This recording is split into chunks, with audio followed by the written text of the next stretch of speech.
చాలా చాలా సింపుల్గా చాలా టేస్టీగా మిల్ మేకర్ పులావ్ ఎలా చేయాలో చూద్దాం.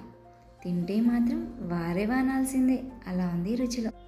ముందుగా వేడి నీళ్ళల్లో మిల్ మేకర్ వేసి ఒక 5 నిమిషాలు నానబెట్టి పిండి ప్లేట్లోకి తీసుకోవాలి. తర్వాత స్టవ్ ఆన్ చేసి ప్యాన్ పెట్టుకొని తగినంత ఆయిల్ వేసి కట్ చేసుకున్న ఆనియన్స్ వేసి గోల్డెన్ బ్రౌన్ కలర్ వచ్చేంత వరకు ఫ్రై చేసుకోవాలి. దాంట్లోకి కరివేపాకు, హోల్ గరం మసాలా, బిర్యానీ ఆకులు, ఆలు మరియు మిల్ మేకర్ వేసి ఒక 2 నిమిషాలు ఫ్రై చేసుకోవాలి. ఫ్రై చేసుకున్న దీంట్లోకి తగినంత పసుపు, రుచికి సరిపోయేంత ఉప్పు,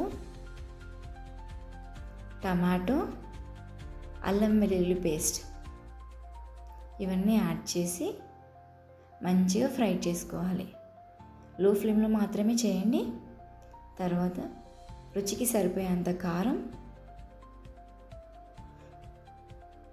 మనం చేసేది పులావ్ కాబట్టి నేను రైస్ ముందుగానే కడిగి నానబెట్టేసా. వాటర్ పంపేసి ఇప్పుడు రైస్ని తీసుకుందాం. దీంట్లో రైస్ వేసి ఒక 2 మినిట్స్ మంచిగా ఫ్రై చేయాలి.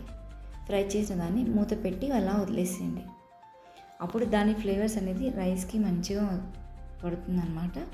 చాలా టేస్టీగా ఉంటుంది.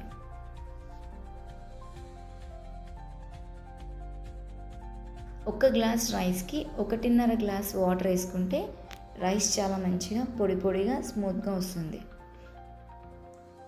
రైస్ ఉడుకుతున్నప్పుడు దాంట్లోకి పాలమీగడ చాలా బాగుంటుందండి. మీరు కూడా ఒకసారి ట్రై చేసి చూడండి. చాలా చాలా బాగుంటుంది. ఫ్లేవర్ చాలా బాగా వస్తుంది. ఇంట్లో చిన్నపిల్లలు పాలపైన మీగడ చాలామంది తినడానికి ఇష్టపడరు.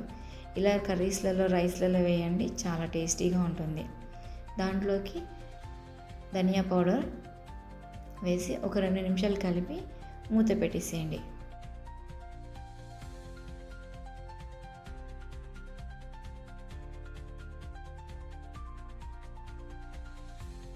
ఐదు నిమిషాల్లో ఎంతో రుచికరమైన మిల్ మేకర్ పులావ్ రెడీ.